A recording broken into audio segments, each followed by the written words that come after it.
Allez, Sally.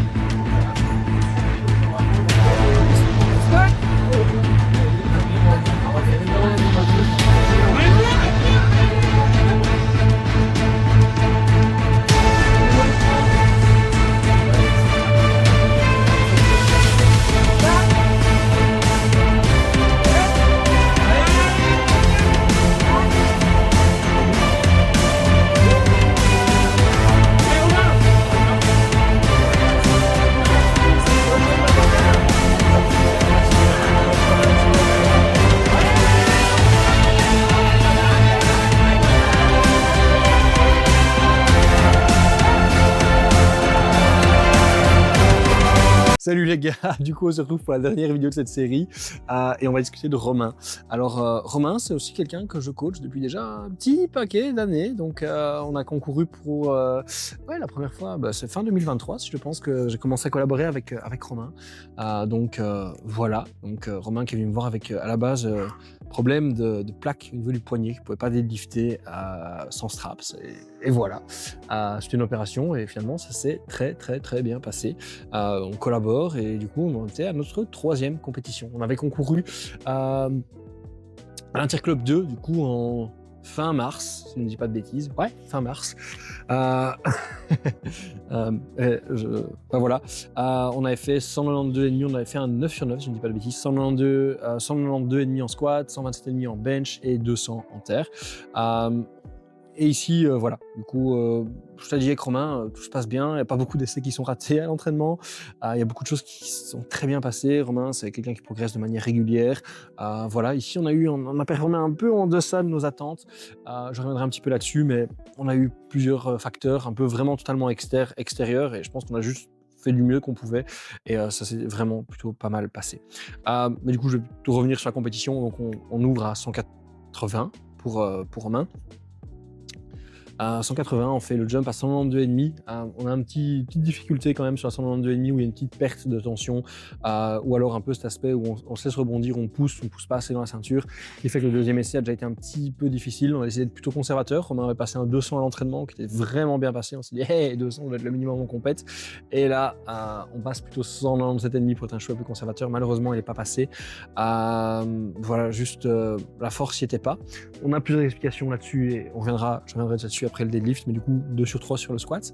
Son landau qui était déjà bien difficile, mais ça nous semblait quand même bien réalisable, mais juste sometimes, parfois, c'est comme ça. On a ensuite passé au bench, on ouvrait à 120, jump à 127,5, 132,5, donc PR ici de 5 en compétition. On match sur le squat, ici on est déjà à plus 5, donc franchement top. Bench est plutôt bien passé, on ajoute. En compétition, ça se passe bien en collecte et l'entraînement s'est bien passé, on a passé 130 là, donc l'entraînement s'attendait à un petit peu plus et il y avait un petit peu de marge, donc 135 probablement. Donc on est vraiment satisfait, très bien exécuté techniquement. Le 127,5 avait tendance à être un petit peu peut-être bouger moins bien que le 132,5. On a eu tendance à être un peu conservateur. On a reçu une rouge, une blanche, peut-être pas une blanche, une jaune, parce que les fesses, semblerait-il, auraient légèrement décollé. Et avec la technique de sync, une des arbitres m'a dit hey, sois vigilant quand même, qu'elle ne redescende pas. Donc on a été plutôt conservateur. Et voilà. Mais ça s'est bien passé, vraiment très content, malgré tout de ce deuxième et troisième essai qui se passe très bien. Et là, le deadlift, alors suite à la dernière compétition, on a vraiment eu beaucoup de difficultés sur le matériel calibré. Une difficulté de Romain quand même depuis qu'on travaille ensemble. Et du coup, ce qu'on a fait, c'est que lui s'entraînait surtout sur les barres plus souples parce qu'il s'entraîne dans un basic fit. Et du coup, suite à la dernière compétition, on lui a dit hey, on va s'entraîner sur les barres Ziva plus épaisses. Donc elle est vraiment toute rigide. Ce qu'il a fait, c'est vraiment bien passé de manière générale. Et du coup, ici, ça a été mieux sur le calibré. Donc on a déjà eu ça. Donc ça, c'était une des modifications qu'on avait mises en place, d'utiliser la barre la plus difficile, la plus chiante. Mais ça s'est super bien passé. Donc voilà. On sait que c'était juste le cas comme ça et c'est pas grave.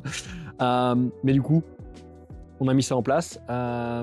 Belle compétition, on a ouvert, beau progrès qui a été fait. On travaille sur l'accélération, sur le fait de garder un peu plus de proximité. et ça s'est bien passé. Donc là, c'est vraiment 170 qui vole. On a ouvert à 185. Le but était de faire le saut jusque 200, batcher le PR sur le deuxième essai. On a dit bouger un chouïa plus lentement que ce qu'on voulait, donc on a plutôt été conservateur pour s'offrir l'opportunité d'ajouter un petit peu plus sur le dernier essai. Et du coup, on a visé un deuxième essai à 107,5 et on est parti sur un dernier essai à 205. Un vrai beau grind, pas grand chose de plus et il s'est vraiment battu jusqu'au bout et franchement, c'était du super boulot. Donc un très beau 8 sur 9, pas piqué des hannetons. Et voilà. Alors pour Romain, on n'a pas grand chose à modifier. On sait que l'idée c'est vraiment d'être efficient sur les mouvements. On veut garder des expositions relativement lourdes pour lui permettre de ne pas avoir cet effet un peu de désentraînement, ce qui est somme toute l'approche globale pour la plupart des athlètes. Maintenir quand même des charges lourdes à l'année, triplé, pas besoin de faire que des séries en série de 6, on le fait parfois pour certains athlètes, plus ils sont jeunes, plus ils ont besoin de prendre la masse musculaire, plus je trouve qu'ils en bénéficient, mais pour ceux qui ont déjà qui sont bien build, qui sont déjà bien construits, je pense qu'on peut maintenir des rep range beaucoup plus bas et voilà, et surtout se concentrer sur l'aspect plutôt acquisition des compétences motrices ou maintien des compétences motrices et surtout voilà. Donc ça, c'est un peu l'objectif, on va continuer là-dedans. Là où on va devoir faire de plus gros efforts vis-à-vis de Romain, entre guillemets, c'est vis-à-vis de la gestion de l'alimentation, du sommeil et surtout des horaires d'entraînement. Là où, par exemple, on a eu des vacances qui n'étaient pas prévues, qui sont venues se déposer là parce qu'il a eu des congés qui étaient en même moment que sa copine et du coup décidé de partir. Et je suis 100% pour. Et du coup, on a eu une semaine, ok, pas d'entraînement possible, qu'est-ce qu'on fait? Vraiment pas, là, du coup, d'entraînement possible. Il y a eu aussi un moment où Romain est cordiste. Et du coup, il y a une compétition de cordiste à une semaine de sa préparation et il m'a dit je m'attendais à faire 2-3 heures de compétition et puis je me suis retrouvé à faire toute la journée de compétition, donc 8 heures, j'étais épuisé et du coup,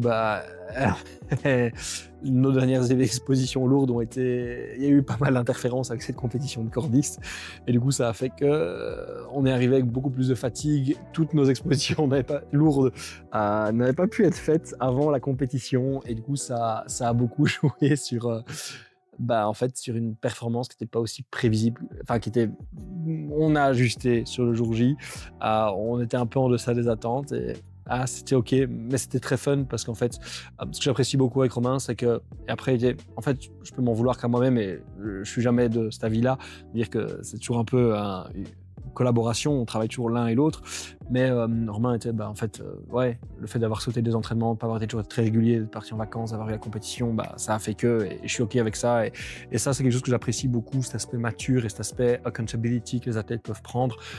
Certains ont du mal avec ça, et c'est compréhensible, c'est un apprentissage, mais c'est toujours génial quand un athlète parmi les juniors peut dire ce genre de choses, et ça, je trouve que c'est puissant, c'est fort, et je pense qu'on a beaucoup de choses à apprendre de cette humilité-là, en tout cas, et de certaines... et du coup, ça, j'aime beaucoup, quoi. Et du coup, ici, ce qu'on va faire, c'est juste faire attention à ça. J'ai plusieurs idées, peut-être, le programme a déjà été écrit au moment où cette vidéo est faite, mais voilà, on reste sur quelque chose qui est relativement similaire à ce qui a fonctionné. Mais ici, par exemple, avec Romain, juste un peu l'envie de déprioriser un petit peu l'aspect main lift, genre pendant juste un bloc, pour lui permettre de juste travailler un peu sur cet aspect. Allez, travaillons bien sur les accessoires. Donc ça, c'est une des premières choses. Mais également, on veut vraiment pousser un peu plus, par exemple, sur le bench. Autant sur le squat et le deadlift, je pense qu'on progresse bien. On va juste essayer d'améliorer ça un petit peu, continuer, essayer de changer 2-3 petites choses. Je sais que, voilà, ici, j'ai mis en place un petit fatigue top set sur le deadlift, juste pour dire, hey, je veux du volume vraiment, vraiment léger, où ça bouge. On veut remettre un peu de vitesse et vraiment apprendre à accélérer. Ça, c'est un peu le souci qu'on a. On est rapide, on est lent, et du coup, ça devient très difficile de verrouiller. Et du coup, ce qu'on veut faire, c'est vraiment essayer d'avoir un peu ce travail à plus basse intensité pour vraiment prendre cette habitude d'accélérer la barre. Quand je dis plus basse intensité, c'est avec des charges un peu moins importantes plutôt. Et du coup, c'est vraiment travailler sur cette accélération, sur cette intention maximale. Donc ça, c'est vraiment le truc qui va être vraiment déterminant pour nous.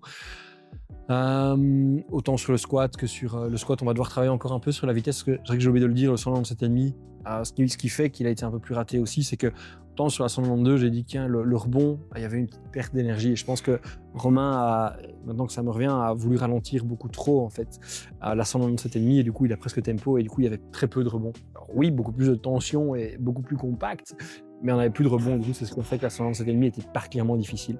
Et du coup, je pense que ça, c'est quelque chose sur lequel on travaille. On travaille là-dedans, on va encore travailler là-dessus. Vraiment, cette uniformisation un peu du rebond, est quelque chose qui, je pense, va nous aider un petit peu. Donc voilà, quelque chose qu'on gardera en tête, quelque chose sur lequel on reviendra. Et puis sur le bench, en fait, on a juste remarqué que le bench progressait très bien, plus on travaillait le close grip.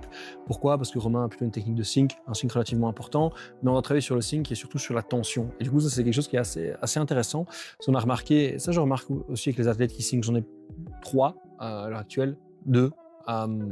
Ouais. 2,5, il y en a un qui fait un peu un entre-deux. Mais le truc que beaucoup de gens comprennent peu, je trouve, avec le sync, c'est que le sync, certains pensent qu'on laisse la barre tomber et puis on pousse avec le leg drive. Mais je remarque que la plupart des gens ont un sync qui est bien meilleure trajectoire, un sync qui est beaucoup plus contrôlé à partir du moment où on essaye quand même de maintenir un peu un leg drive continu. Et je pense qu'il faut qu'il y ait beaucoup moins de fluctuations du leg drive au cours de ce sync pour que justement il soit bien, qu'on ait une bonne trajectoire, qu'on ait un bon renvoi et que le mouvement soit beaucoup plus fluide. Et ça, c'est quelque chose sur lequel on a beaucoup travaillé avec Romain, en tout cas ces derniers mois. Et du coup, la position des pieds influence énormément ça. Le fait de ne pas glisser, c'est-à-dire que chez Romain, on a beaucoup, là où il avait ses pieds très ouverts comme ceci, c'est venu chercher pour essayer d'augmenter un petit peu la friction. Et là, on est bien, on pousse un peu plus ses genoux vers l'extérieur, les pieds sont plantés bien larges. Et en fait, ça fonctionne très très bien. Et juste, ça nous permet de ça. Et puis surtout, on a rapproché très légèrement la prise. Mais du coup, on remarque, parce qu'en fait, avec le sync et le fait que les prises soient un peu plus serrées, beaucoup plus de renvoi. C'est-à-dire qu'en fait, il y a un peu plus d'amplitude, mais il y a surtout beaucoup plus de contribution des triceps. Et du coup, on remarque que plus on travaille les triceps, plus ça semble aider. Et du coup, on a beaucoup de travail un petit peu en soft touch, avec du close grip qu'on vient poser relativement haut, un peu en longue pause, c'est le genre des choses qu'on va travailler. Et voilà. Ça va. Mais du coup, c'est un peu les perspectives qu'on a. En attendant, Romain, c'est quelqu'un qui est très régulier en compétition, qui rate pas beaucoup d'essais, qui est vraiment à la tête, qui exécute, et ça, c'est vraiment très chouette. Quelqu'un qui a pas besoin de beaucoup de hype, qui vit le moment, qui enjoy, et ça, c'est cool. Donc, voilà, qui a pas besoin de forcer. C'est très particulier, parce que c'est pas quelqu'un qui a besoin de beaucoup dans sa bulle, ce genre de choses, mais justement qui a besoin de vivre un petit peu dans l'atmosphère. Et ça change un petit peu, donc c'est toujours très chouette. Mais voilà, donc ça, c'était la compétition de Romain. 8 sur 9, on rajoute 10 kilos sur le PR, donc 530, son président en tête 520. On sait qu'on a l'opportunité d'aller chercher quelques kilos supplémentaires, mais qui seront plutôt liés à une meilleure gestion des facteurs externes à l'approche de la compétition. Il est probable, et ça il me l'a dit, que l'an prochain il referait la compétition de cordiste, donc on choisira une autre échéance pour cette compétition pour lui permettre simplement de faire autre chose. Mais voilà, du coup ça c'était cette compétition, c'était la petite préparation et le résultat de compétition de Romain. Et voilà, comme je l'ai dit dans la précédente vidéo, on se retrouvera très prochainement pour parler, non pas pour parler de la compétition d'Aurélien, donc qui aura fait les FPH, les championnats d'Europe de bench, et on a l'occasion de voir ce que ça dit. Et du coup, voilà, ça va. En attendant, merci beaucoup pour avoir suivi cette petite vidéo. On se retrouve pour la suite et à très très bientôt. En attendant, like, commente, abonne-toi, et si tu cherches un coach en powerlifting, je suis là. À très vite.